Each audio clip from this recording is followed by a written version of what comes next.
Ladies and gentlemen, welcome to episode 11 of the Crash Pad Podcast.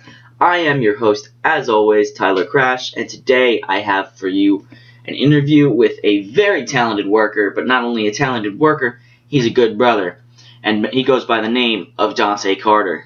And ever since Dante first burst onto the scene, made his inevitable debut, and decided to step out from behind the zebra stripes, he has been on the rise. His stock has been growing.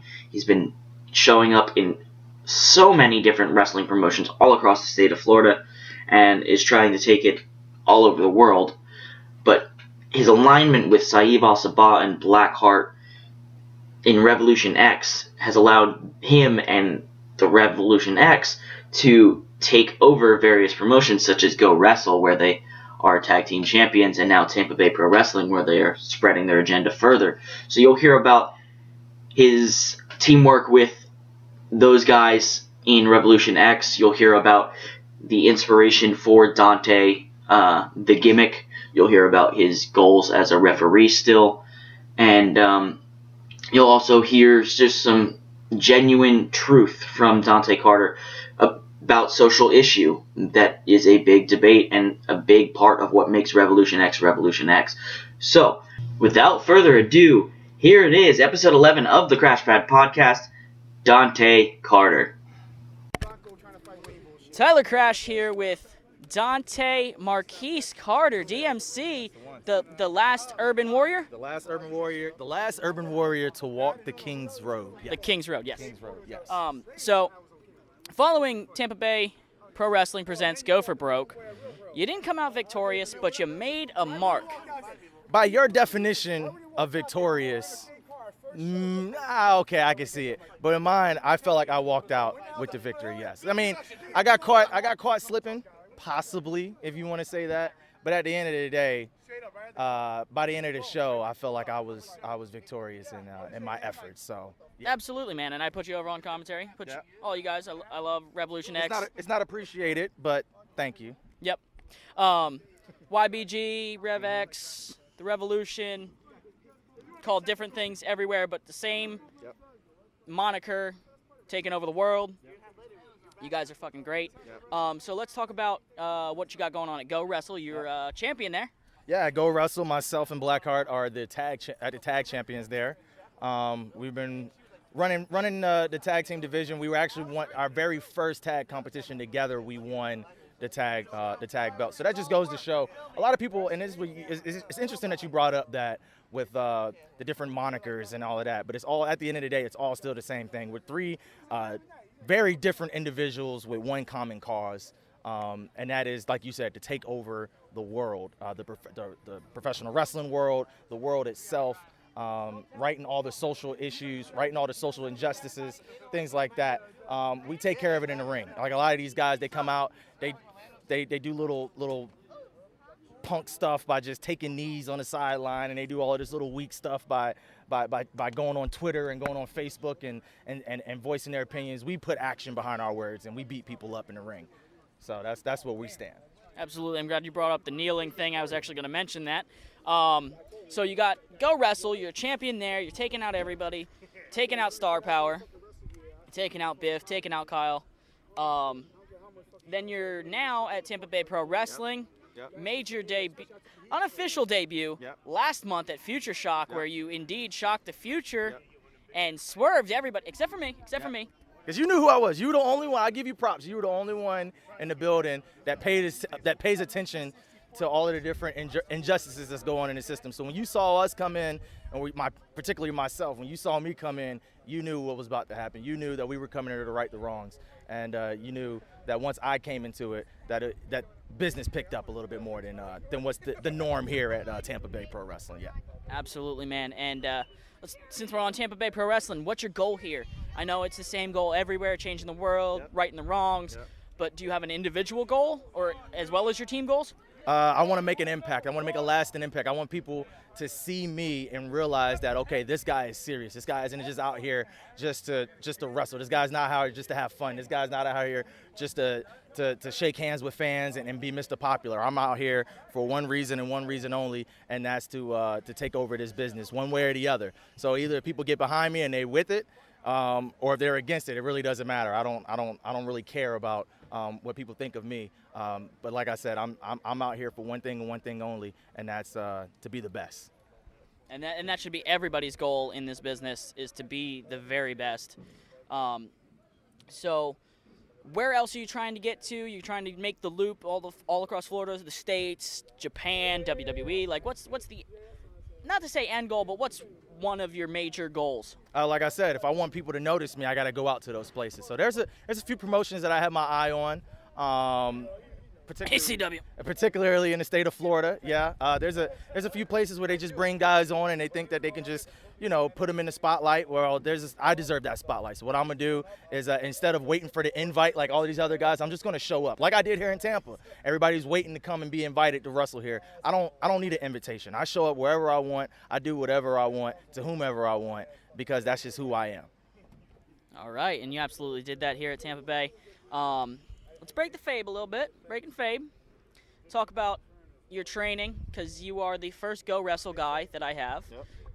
Trained out in Daytona. Yep. And tell me about that. I want to hear about that, because I haven't heard that side.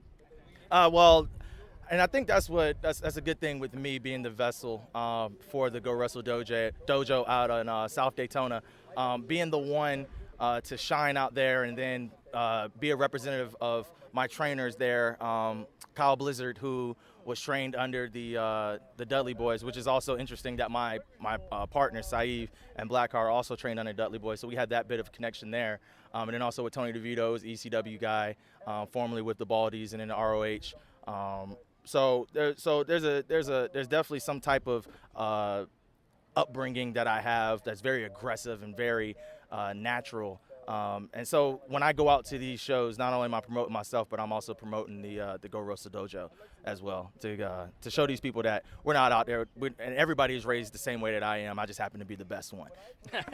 and it's always good that you don't forget your roots and where you came from, and you can't forget, not to say the little people, but the little people. You know what I mean? Yep.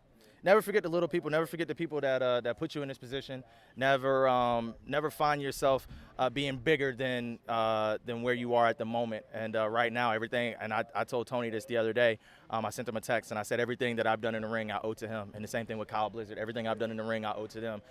They were the first ones to give me the opportunity. They were the ones that built my confidence. They were the ones that told me that I can do this and I not only be good but be damn good. So using that. As well as the training that I got from them, from the different in-ring abilities, tweaking how I want to project who I am, not only on the mic, but also in the ring as well. With that training that they're allowing me to continue on this quest to dominate and be the best wrestler in the world. All right, and I want to get your take on this, because Go Wrestle uses a six-sided ring. So you trained in a six-sided ring. I met you when you were in training. Yep. And what's it like training in a six-sided ring and then going to the four-sided? How much different is that? I would say it's a lot easier, to be honest, because you don't have to think as much when you're in a four-sided ring. In a six-sided ring, the biggest thing we're working in a six is positioning. You got to make sure you're in the middle, because you can easily be, if you're trying to put somebody in a corner, you can easily end up in a rope, just because so many people are used to, like if you're in an 18 by 18 square ring, or if you're in a 20 by 20 square ring, you're so used to, okay, if I'm facing this direction, the ropes is over there. And it takes this many steps to get here. It takes this many steps, exactly, yeah. But in a six-sided ring, as long as you're in the middle, you can hit any rope you want.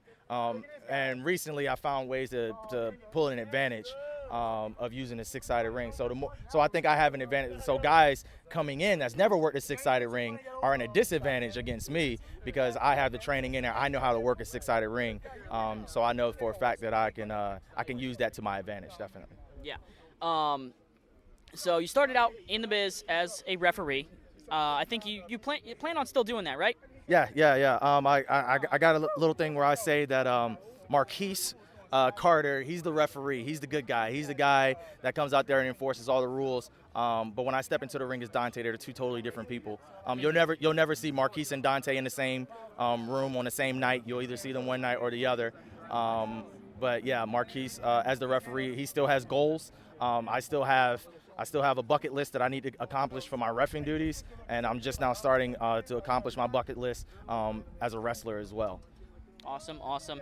And the name Dante, where does that come from? The name Dante, it comes from the story with Dante's Inferno, where the antagonist was put through the 9 stages of hell. And that's how I felt like that's where I'm at in terms of the social issues, that I've been constantly dragged through the mud, dragged through hell. I have a saying where I was forged in fire. People don't know that I'm also a military veteran, so I got some war experience there. Recovering alcoholic as well. Recovering alcoholic, yeah. So I have a lot of different demons in my past, and I felt like in the last 29 years of my life, it's literally been through hell. And coming in the ring and using my experiences from my past, and then just using that aggression to just beat people up, that I feel like that parallels the journey that Dante has. So that's why I adopted that name, because I felt like I've been forged through the various levels of hell in my past. That's awesome. I love the connection to your personal life into the character. That's where the best characters come from. Thank you, Vape Life. But yeah, that's where the best characters come from. Is, as Chris Jericho said, I've said this numerous times before on the podcast. Chris Jericho said the best characters are the ones just themselves cranked up to 11. Yep. And that's how I feel. I'm not a nice person I'm sociable to a T, but I'm not one of those happy-go-lucky, very friendly guys that can make people smile, make people laugh, things like that. Yeah, you're an asshole. Yeah, I guess. Yeah, you could say that. Yeah, I'm an asshole. So to be that person, I feel like I'm more myself in the ring than I am in real life, because you have to reserve yourself these days, because the PC culture, you can't say some of the things that you can say to somebody. Safe spaces and things like, dude, I lived in Seattle for 2 years, and that was hell. That was another stage of hell right there, because I couldn't be Fucking me. Millennial Central out there needing their safe zone. Yeah, I couldn't be myself out there. So it's good that I can be in a position of where I can be myself. That's awesome that you finally get to be yourself, and that's something that I love about this business, is that you get to be somebody else for a minute, and I've talked about this before. I don't know if I've mentioned it on the commentary, or not on the commentary, on the podcast. I've always said that pro wrestling is the addict's playground. Yep. You get, because as an addict or an alcoholic, you want to escape yourself. You don't want to be you. You want to manipulate people. And as a professional wrestler, you're playing somebody else, and you're manipulating the fans to give you whatever emotion you want from them. Mm-hmm. And that's what it is. We got to get them. It's kind of hard right now, because so many people, they're cognizant of the injustices and things that are going on in the world. So when they see 3 young, black, and gifted individuals they see that, okay, these guys are actually fighting about it. They're not whining about it. They're not just sitting on the sidelines, like I said earlier. They're not just taking a knee like all of those soft guys in the NFL. We're actually in there punching people in the mouth, showing them that, hey, this is an injustice, and we're going to punch you in the face for it. Young, black, and gifted. Well, I'm trying to join the revolution. I'm trying to be your Owen Hart. I've been pushing Saeed for that for months now, ever since I met him. First white boy in the revolution. Get in line, brother. That line wraps around the block and is packed on the inside. So everybody wants to join, man. But my thing is like, yeah, it's cool if that's. Honestly, I believe that that's just something because it's cool right now. It's like, all right, yeah, you want to get in because it's new, but where are you going to be 5 years from now when we're still preaching the same message?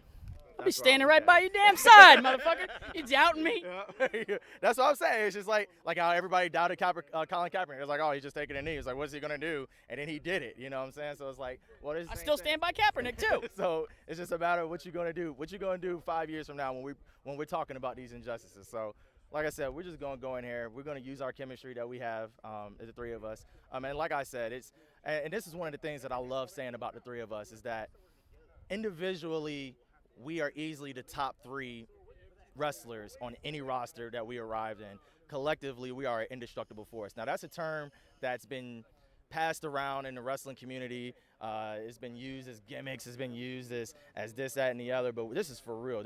Every time we've come together and we're on the same page, then we are completely indestructible. All right, so let's talk about football real quick. Baltimore Ravens fan. Did y'all end up losing today?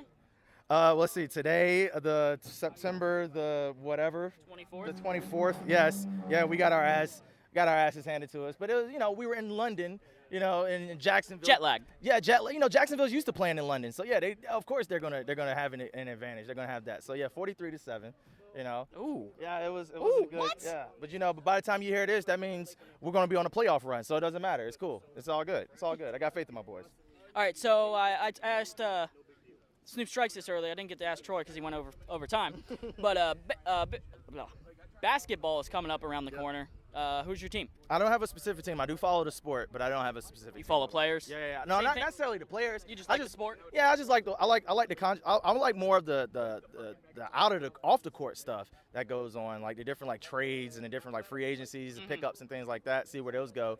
I'm a huge fan of the playoffs. Like I'll watch the entire playoffs and just be like, all right, cool. Yeah, that's me with March Madness. I don't watch college basketball the whole season, but March Madness. I'm more of a college guy, definitely, in terms of like football and basketball. I follow my Florida Gators every time. So, Roll Tide. Okay, yeah, whatever. Everybody's good on the bandwagon for now. But this is when you're a true fan, when you're going through the thick of it. So it sucks. My Gators right now are undefeated. Right now, hopefully by the time you hear this, we're still undefeated. But still stuff happens. Like I said, I'm definitely more of a college guy. I'll follow my Gators. Especially SEC play. I'll follow them, and then if they're in the tournament, then that's who I'll root for. And then, Duke for basketball for me. Oh yeah, my brother is a Duke fan. Yeah, so I grew up like watching them as well, because with my brother being a fan. So yeah, I'm familiar with their style of play. So yeah, it's cool. All right, so last minute thing, you want to plug social media, your merch if you got any, all that shit? Yeah, social media on the Twitter and the Instagram is at @NQuisWeTrust, INQUISWETRUST. By now, hopefully, because I'm actually sealing the deal right now, like we said, September 24th, I just sealed the deal, so hopefully by next week, I'll have my pro wrestling tee shop up with 2 designs and probably more by then. I got a really sweet one. It's not much of a surprise now if you're already hearing it, but it's in the style of the TV show Death Note. I got something in the works with that right now to get out there. So if you're a big fan of that, if you're a big fan, if you want to support me, just hit up my pro wrestling tee shop and do a search for Dante. It'll be prowrestlingtees.com/allhaildante is where DANTE, not DONTE, like all these other people are spelling it somehow. That's the way it was spelled on the card today. Yeah, from the way it was told me. Yeah. And Saeed Al-Sabath was. Yeah, but you know what? It's fine. They can call us whatever we want as long as they call us dominant at the end of the day. Absolutely, man. Thank you for coming on, brother. Glad to have you on the Crash Pad, and I hope to have you on again when you're champion all over the place and YBG, the RevX, the Revolution, whatever you want to call it, is taking over the world. Yep. At the end of the day, like I said, we're 3 individuals with one cause. So when you see one, you see all. And when you see one, you best believe that we're going to be a problem. And when you see all 3, you better close your eyes and look the other way, because something bad is about to happen. Some shit's about to go down. There you have it, ladies and gentlemen. An awesome interview with an awesome guy, a good brother, Dante Carter. And it's great to see him finally in the ring competing. When I met Dante, he was in the ring training out at the Go Wrestle Dojo, which is very cool that I have finally had somebody from the Go Wrestle Dojo on the Crash Pad podcast.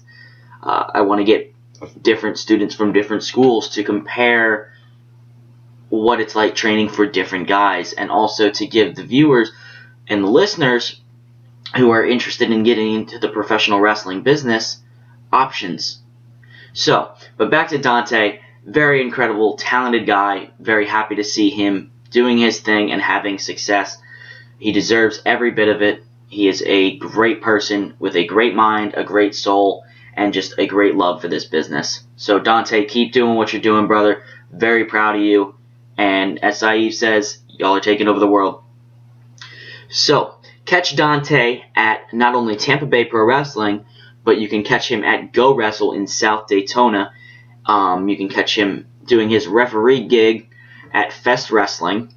You can catch him at Brawl USA. He recently debuted for Punk Pro Wrestling. Hopefully soon he'll be with ACW on Wednesdays out of Newport Richey. and possibly on the Saturday shows as well. So keep an eye out for Dante Carter. His name is coming up in the business, and he's going to go all sorts of places. So check him out whenever you get the chance, if you haven't already. But on to things Tyler Crash and Crash Pad Podcast related. The Crash Pad Podcast will be doing live feed forum again in a week. So let me know what kind of topics you want to hear.